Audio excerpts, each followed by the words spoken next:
أعوذ بالله من الشيطان الرجيم بسم الله الرحمن الرحيم لا إله إلا الله محمد رسول الله صلى الله عليه وآله وأصحابه وبارك وسلم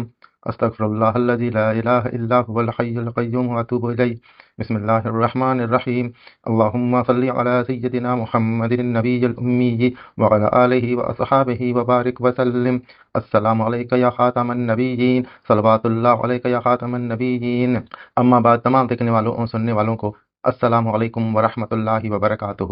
اللہ پاک نے فرمایا انا ارسلناک شاہدا ومبشرا ونذیرا لتؤمنوا باللہ ورسولہ وتعزروہ وتوقروہ وتسبحوہ بکرۃ واصیلا۔ بے شک ہم نے آپ محبوب صلی اللہ علیہ وسلم کو شاہد کر کے بھیجا ہے، مبشر کر کے بھیجا ہے، نذیر کر کے بھیجا ہے، تاکہ تم اللہ پر اور اس کے رسول پر ایمان لاؤ۔ تو پھر اس لیے وَرَسُولِهِ وَتُعَزِّرُوهُ وَتُوَقِّرُوهُ، آپ محبوب صلی اللہ علیہ وسلم کی بے حد تعظیم کرو اور ان کی تکریم کرو۔ تو اللہ پاک نے سورہ فتح کی آیت نمبر 9 میں یہ مومنوں کو حکم دیا ہے، اے مومنوں محبوب صلی اللہ علیہ وسلم کی بہت زیادہ تعظیم کرو، محبوب صلی اللہ علیہ وسلم کی بہت زیادہ تکریم کرو، کیونکہ محبوب صلی اللہ علیہ وسلم کی وجہ سے آپ کو اللہ اور اللہ کے محبوب صلی اللہ علیہ وسلم پر ایمان نصیب ہوا ہے۔ اللہ پاک سورہ فتح میں فرماتے ہیں محمد اللہ کے رسول ہیں، اور جو لوگ آپ صلی اللہ علیہ وسلم کی معیت اور سنگت میں ہیں وہ کافروں پر بہت سخت ہیں، زور آور ہیں، اور آپس میں بہت نرم دل اور شفیق ہیں۔ آپ صلی اللہ علیہ وسلم انہیں کثرت سے رکوع کرتے ہوئے، سجود کرتے ہوئے دیکھتے ہیں، وہ صرف اللہ کے فضل کے تلاش میں ہیں، صرف اللہ کی رضا کے طلبگار ہیں۔ ان کی نشانی ان کے چہروں پر سجدوں کا اثر ہے جو بصورت نور نمایاں ہیں۔ ان کے یہ اوصاف تورات میں بھی مذکور ہیں اور ان کے یہی اوصاف انجیل میں بھی مرقوم ہیں۔ وہ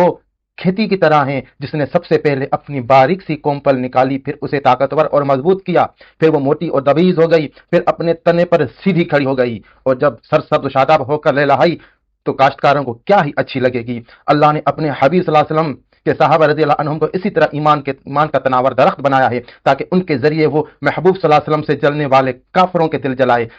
اور جو لوگ ایمان لائے اور نیک اعمال کرتے رہے مغفرت اور اجر عظیم کا وعدہ فرمایا ہے۔ تو محبوب صلی اللہ علیہ وسلم کے جو ساتھ ہیں، اللہ نے ان کو جو شان بنائی ہے، جو عظمت بنائی ہے، اس کے سبب سے کافروں کے دل جل رہے ہیں۔ یہ اللہ نے کہا ہے کہ صحابہ کی وجہ سے کافروں کے دل جل رہے ہیں۔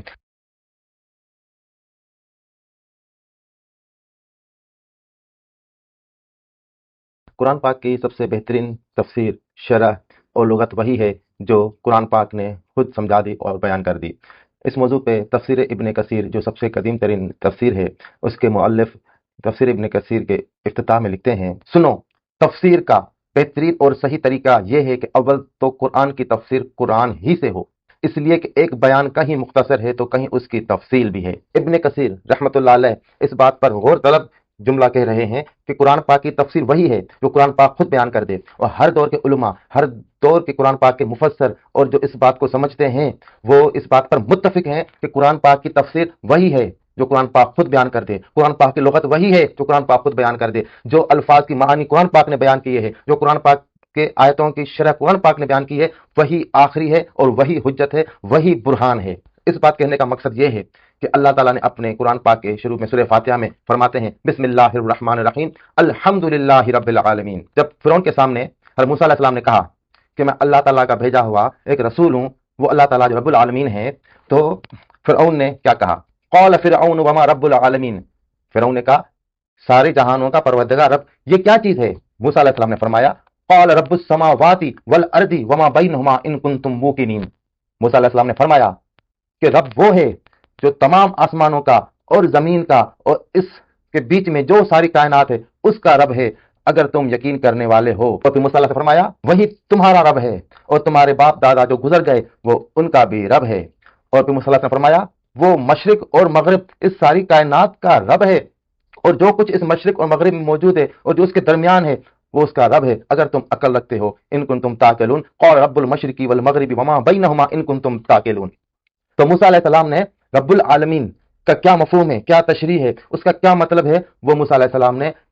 بتایا، اور قرآن پاک کے ذریعے ہم کو پتا چلا کہ رب العالمین کا مفہوم کیا ہے، اس میں عالمین کا مقصد کیا ہے اور رب کا مقصد کیا ہے۔ رب وہ ہے جو اس زمین اور جو 7 آسمان ہیں اور جو ان کے بیچ ہے اور جو اس کائنات کے تمام اطراف ہیں، یعنی تمام مشارق ہیں، تمام مغارب ہیں، جو کچھ بھی ہے اس کا جو پالہ نہار ہے وہ رب ہے، اور یہ سب کچھ جو ہے یہ عالمین ہے۔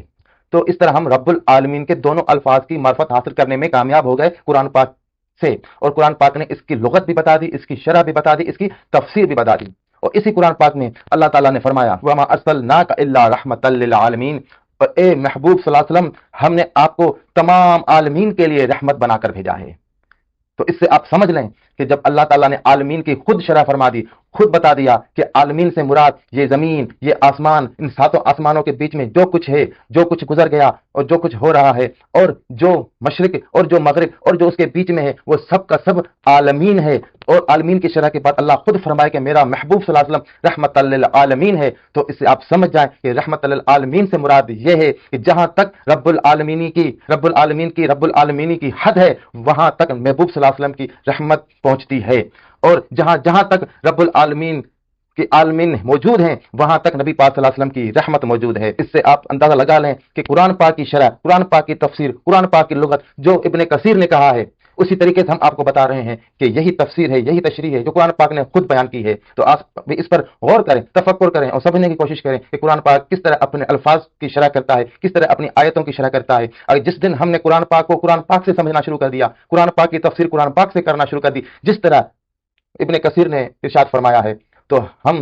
ہمارے سامنے اس قرآن پاک کے راز آہستہ آہستہ کھلتے چلے جائیں گے۔ اگر آپ کو یہ ویڈیو پسند آئی ہے اور آپ اس چیز جو بات بتائی گئی ہے، جو آپ نے بات سیکھی آپ کو پسند آئی ہے، اور آپ چاہتے ہیں کہ دوسرے لوگ بھی یہ بات سیکھیں، تو آپ اس چینل کو سبسکرائب کریں اور اس ویڈیو کو لائک کریں، اس کو کمنٹ کریں اور اپنے دوستوں کے ساتھ شیئر کریں، تاکہ آپ کے دوستوں کو بھی پتہ چلے کہ اس چینل کے تھرو قرآن پاک کو سکھایا جاتا ہے، قرآن پاک کو سمجھایا جاتا ہے۔ اور میلاد النبی کی نسبت سے آج یہی آیت آپ کو پیش کرنی تھی اور آپ کو یہی بات یاد دلانا تھی کہ وما ارسلناک الا رحمت للعالمین، کہ اللہ کے نبی، اللہ کے محبوب، اللہ کے حبیب صلی اللہ علیہ وسلم کو اللہ تعالیٰ نے صرف اور صرف رحمت بنا کر بھیجا ہے، چاہے وہ مسلمان ہو، چاہے وہ مومن ہو، چاہے وہ کافر ہو، چاہے وہ مشرک ہو۔ جس طرح رب العالمینی اس کو کسی چیز سے نہیں روکتی، اس کافر کو بھی کھانا مل رہا ہے، اس کافر کو بھی ہوا مل رہی ہے، اس کافر کو بھی دھوپ مل رہی ہے، اس کافر کو بھی چاندنی مل رہی ہے، تو جس طرح رب العالمین نے اپنی نعمتیں اس پر نہیں روکی ہیں اس دنیا میں، تو اسی طرح اس رب کی طرح محبوب صلی اللہ علیہ وسلم کو جس طرح اللہ تعالیٰ نے رحمت بنا کر بھیجا ہے، اس کی رحمت بھی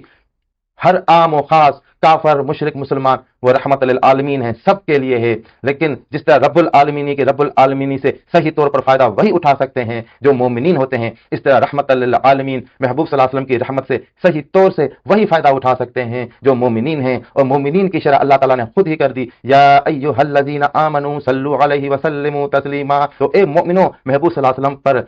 درود پاک پڑھا کرو، صلاۃ پڑھی کرو اور سلام پڑھا کرو، ہر وقت وسلموا تسلیما، ہر وقت زیادہ سے زیادہ پڑھا کرو۔ اور اللہ تعالیٰ نے خود فرمایا اپنے محبوب صلی اللہ علیہ وسلم سے، جو جبرائیل علیہ السلام خود خوشخبری لے کے آئے کہ اے محبوب صلی اللہ علیہ وسلم، جو آپ پر ایک مرتبہ درود پڑے گا میں اس پر 10 مرتبہ رحمت نازل کروں گا۔ تو یہ جو رحمت ہے یہ درود پاک کے صدقے ہے، جو درود پاک پڑھے گا وہ رحمت للعالمین کی رحمت سے فائدہ اٹھائے گا، اور جو درود پاک نہیں پڑھے گا، نبی پاک صلی اللہ علیہ وسلم کے دین پر عمل نہیں کرے گا، جو نبی پاک صلی اللہ علیہ وسلم کے دیے ہوئے شریعت پر عمل نہیں کرے گا، وہ اس رحمت للعالمین سے فائدہ نہیں اٹھائے گا۔ اور نبی پاک صلی اللہ علیہ وسلم کی رحمت سے، نبی پاک صلی اللہ علیہ وسلم کی اس مقام سے، نبی پاک صلی اللہ علیہ وسلم کے اس مرتبے سے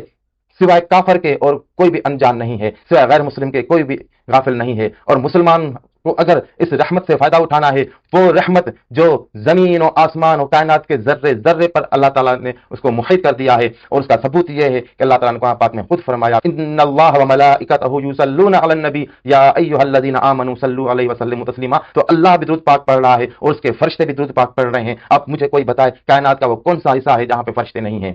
تو جہاں پر کائنات موجود ہے وہاں پر فرشتے موجود ہیں، وہاں پر درود پاک پڑھا جا رہا ہے، وہاں پر نبی پاک صلی اللہ علیہ وسلم کا ذکر ہو رہا ہے۔ تو اس آیت میں فرشتوں کا زمان و مکان قید نہیں کیا گیا کہ فلاں زمان مکان میں بیٹھے ہوئے فرشتے اور اتنی تعداد میں فرشتے پڑھ رہے ہیں۔ اللہ تعالیٰ نے فرما دیا تمام ملائکہ نبی پاک صلی اللہ علیہ وسلم پر درود پاک پڑھ رہے ہیں۔ وآخر دعوانا ان الحمد للہ رب العالمین۔ جزاک اللہ خیرا۔